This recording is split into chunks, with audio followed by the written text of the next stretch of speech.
आणि रोजचं तेच तेच आपलं रडगरानं तेच रोजचे काम हे ते, त्याने ते काम करणारे पण वैतागून जातात आणि बघणारे पण वैतागून जातात असं होतात. कालच्या व्हिडिओ खाली मला एक कमेंट आली होती की फ्रीजचं जे पाणी आहे ते कशा प्रकारे काढायचं. म्हणजे मी कालच्या व्हिडिओमध्ये शेअर केलं होतं की पाणी जे आहे ते मी रेग्युलरच्या रेग्युलर काढते, म्हणजे जो पाठीमागचा बॉक्स असतो त्यामध्ये पाणी साचत नाही.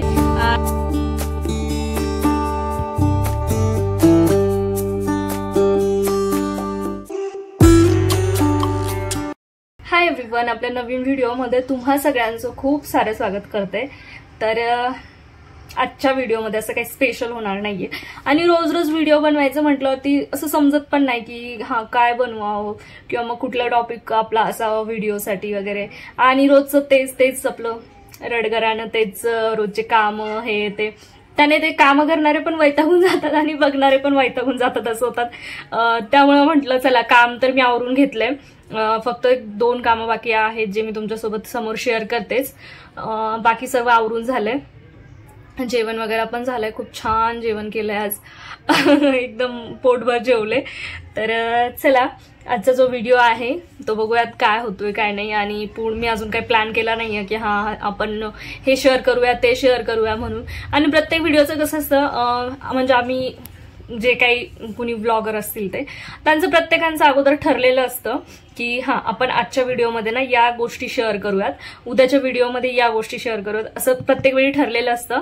आणि माझंही ठरलेलंच असतं त्या गोष्टी, पण आज माझं तसं काहीच ठरलेलं नाहीये. खरं तर आजचा दिवस ना एवढा जास्त मला बोर वाटतोय ना, आणि मला इतकी जास्त झोप यायला लागली. आता उन्हाळा चालू होतोय आणि उन्हाळा चालू झाला की असंच होतं, दिवस फार मोठा जातो, ऊन खूप जास्त पडतं आणि त्यामुळे ना एकदम भयान वाटतं आणि झोप पण खूप यायला लागते. आळशी बनत जातो आपण उन्हाळ्यामध्ये, मला तरी असं होतं. आणि त्यामुळे ना असं काहीच करण्याची इच्छा होत नाही. तर तरी म्हटलं आपण व्हिडिओ जो आहे तो बनवूयात आणि तुमच्यासोबत शेअर पण करता येईल. काल रील बनवायच्या होत्या, रील काय बनवणं झाल्या नाहीये. सो आज बघेल आता बनवेल, आला इंटरेस्ट तर. कारण मला खूप झोप येते आणि मला झोपायचं तर नाहीये, कारण एक दिवशी मी जर झोपले ना मला रोजच झोपावंसं वाटतं. तर असं काही ठरवलेलं नाहीये, पण तरी एक 2-3 कामं पेंडिंग आहेत जे करायचे आहेत. बघू त्यातलं खरंच होतंय का नाही होतंय, तर पुढे कळेलच तुम्हाला. तुम्ही जर चॅनलवर नवीन असाल तर चॅनलला सबस्क्राईब करा आणि व्हिडिओमध्ये काय होतंय ना ते शेवटपर्यंत नक्की बघा. तुम्हाला जर माझे व्हिडिओज आवडत असतील तर व्हिडिओला लाईक कमेंट शेअर नक्की करत जावा. सो चला व्हिडिओ तुम्ही असाच कंटिन्यू करा. आपण बायका सकाळी उठल्याच्या नंतरनं आपल्या डोक्यात सगळ्यात पहिले हा प्रश्न येतो की आजच्या कामांचं नियोजन कसं करायचं, किंवा कुठल्या वेळेला कुठलं काम झालं पाहिजे आपलं, हे काम झाल्यानंतर ते करायचं, असे विचार आपल्या डोक्यात सतत येत असतात सकाळी उठल्यापासून. आणि मला तरी तसंच होतं, सकाळी उठले म्हणजे डोळे उघडले नाही माझ्या झोपेतनं की माझ्या डोक्यात विचार चालू होतात की आपल्याला हे करायचंय ते करायचंय. पण आज तसं काहीच झालं नाही. म्हणजे आज माझं अजिबात नियोजन नव्हतं कामाचं. जे मला समोर दिसेल ना काम, ते काम मी हातात घेत होते. आणि त्यामुळे काय होतं ना, पूर्ण असं म्हणजे टाइम पण विस्कटून जातो आणि आपल्याला जे कामं करायचे आहेत ना ते पण असे व्यवस्थित होत नाही. आणि कधी कधी होतं असं, म्हणजे नियोजन नसलं ना की कामच व्यवस्थित होत नाही. आता सकाळी 10-10:30 वाजलेला मी हे कपडे धुवून टाकलेले आणि तशीच बकेट जी होती ती गॅलरीमध्ये आणून ठेवली. आणि मी असा विचार केला की कपडे नंतर हे करेल, सुकट टाकेल, तोवर ना मी देवपूजा करून घेते आणि मग नंतर ना बाकीच्या गोष्टी करते. कारण मी म्हणजे कधी पण कपडे धुतले त्यानंतर ना आंघोळ करते आणि मग तिथून पुढे देवपूजा वगैरे अशा गोष्टी असतात माझ्या. मला कपडे धुण्याच्या अगोदर आंघोळ करायला अजिबात आवडत नाही. म्हणजे मला ती सवयच एक, आणि मला असं छान वाटतं, म्हणजे कपडे धुवून आंघोळ केली ना की फ्रेश वाटायला लागतं. त्यामुळे तर मग मी देवपूजा वगैरे केली आणि ते कपड्यांचं मला लक्षातच नाही की मला कपडे सुकट टाकायचे. परत काल संध्याकाळी ना मी झाडांना पाणी देण्याचं विसरली होती, कारण संध्याकाळच्या वेळीच मी मोस्टली पाणी देते झाडांना, ते पण मी विसरली होती. मग ते सुद्धा बाकी होतं. आणि फरशी मी मगाशीच पुसून घेतली, आंघोळीच्या अगोदर फरशी पुसून घेतली, कपडे धुवून घेतले आणि नंतर आंघोळ केली. तर हे असं माझं नेहमीच असतं, फरशी पुसायची, कपडे धुवायचे आणि नंतर लास्टला आंघोळ करायची. तर आज सगळी कामं उलटी झाली आहे. आणि रात्री झाडांना पाणी दिलं ना की काय होतं, ते जे पाणी असतं कुंडीमधलं ते रात्रभर पाझरतं खाली आणि त्यानंतर मग सकाळी फरशी पुसण्यामध्ये ती सगळी गॅलरी क्लीन होऊन जाते. पण आज बघा ना किती उलटे कामं झालेत माझे. कपडे सुद्धा मी नंतर म्हणजे एवढ्या लेट वाळत टाकले आता बराच टाइम झालाय आणि झाडांना पाणी पण घालायचंय. कपडे तर वाळत घातले, त्यानंतर ना झाडांना पाणी घातलं. आणि आता मला हे टेन्शन आलंय की झाडांचं जे पाणी आहे कुंडामधलं ते पाणी सगळं खाली गळणार आणि पुन्हा गॅलरी खराब होणार. मग पुन्हा मला गॅलरी क्लीन करावं लागणार. म्हणजे असं नियोजन नसलं ना की हे आपल्याला असे एक्स्ट्राची कामं वाढून बसतात. तर चला असो, आता काय करणार नाही. माझं जे आहे ते झालंय आजच्या दिवस. त्यापासून नियोजन मला रेग्युलर ठेवावं लागणार. आणि माझे जे प्लांट्स होते ना ते खूप मस्त झालेत आता. म्हणजे मलाच असं वाटतं की माझीच नजर माझ्या प्लांट्सला नको लागायला, एवढे छान झालेत. म्हणजे या अगोदर मी बऱ्याच वेळा तुमच्यासोबत शेअर केलंय की ते असं फ्रेश दिसत नाहीये किंवा मग त्यांची ग्रोथ होत नाहीये. पण आता गेल्या 4-5 दिवसापासून ना एवढे सुंदर दिसतात ना ते. मी त्यांची कटिंग केली आहे तेव्हापासून की अजिबात असं वाटत नाहीये की कुठेतरी प्लांट खराब दिसतंय वगैरे. एकदम फ्रेश दिसतात ते. परत सदाफुलीला नवीन फुलं पण येतात ते पण खूप छान वाटतंय. माझ्याकडे फुलांचे ना 2च प्लांट आहे. एक सदाफुली, ते पण सदाफुली 2 कलरमध्ये आहे.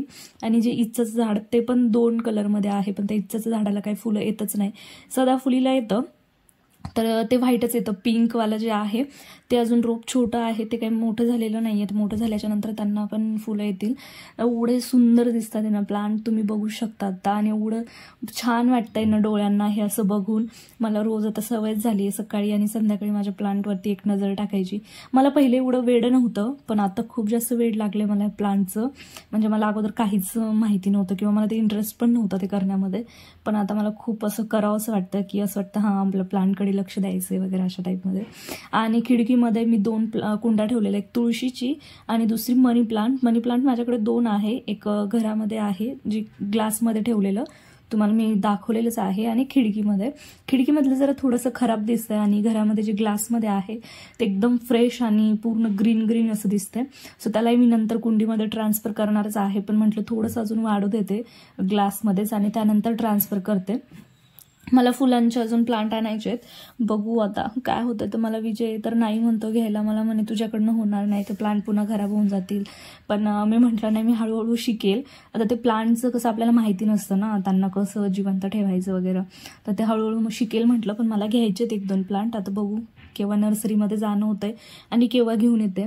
आणि हे कपडे जे आहेत म्हणजे कालचे कपडे मी काल काढलेच नाही. जास्त ओले होते जरा थोडेसे संध्याकाळच्या वेळी. काल ऊन कमी होतं त्यामुळे वाळलेच नाही.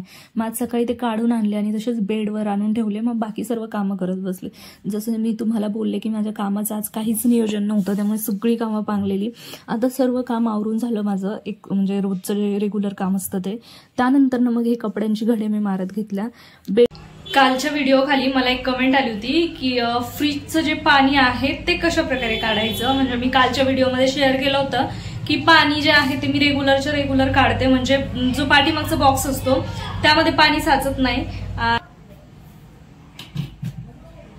फ्रीजचा जो हा ट्रे आहे ना, या ट्रे मध्ये पूर्ण पाणी पडतं. आता जसं बघू शकता रात्रभर माझं फ्रीज बंद होतं, त्यामुळे ना यामध्ये उगा थोडंसंच पाणी साचलंय. सो मी हे पाणी अगोदर फेकून देते, तुम्हाला नंतर दाखवते.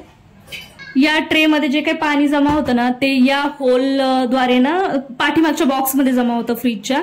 तर ते तसं होऊ नये म्हणून इथे मी कॉटन टाकलाय. तुम्हाला दिसतच असेल व्हाईट. तर हा कॉटन तुम्ही चेंज करा एक आठवडा 2 आठवड्याला, म्हणजे तो कॉटनचा वास जो आहे तो येणार नाही फ्रीजमध्ये. आणि या ट्रे मधलं पाणी रोजच्या रोज काढून ठेवते मी. सकाळी फ्रीज जेव्हा मी बंद करते, रात्रभर चालू ठेवते आणि सकाळी बंद करते ना, त्यावेळी हे ट्रे असाच घेते, यातलं पाणी फेकून देते.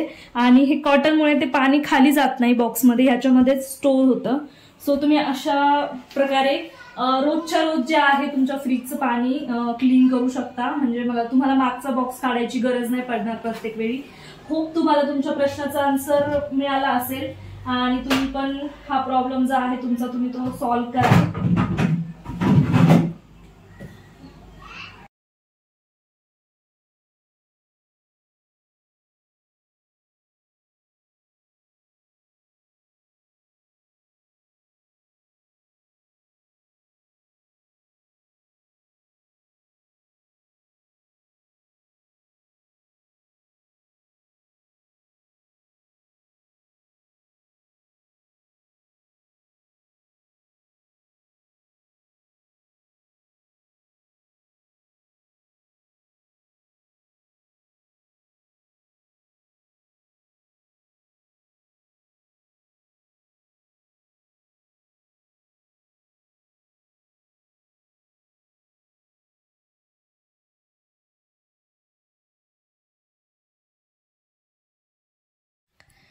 त्यानंतर ना मला काम होतं ते म्हणजे माझे टॉप जे आहेत ते फिटिंग करायचे, जे 4-5 दिवसा अगोदर मी घेऊन आलेले 4 टॉप आहेत आणि जीन्सवरचे पण 1-2-3 टॉप आहेत ज्यांना मला फिटिंग करायचंय.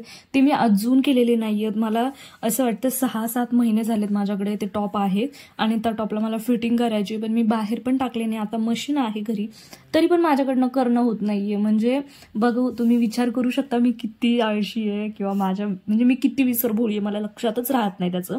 आणि त्यात जस्ट एडिटिंग करते त्यामुळे मला ते लक्षात आले की मला त्या टॉपला पण फिटिंग करायची होती. आता त्याला जेव्हा करेन तेव्हा करेन.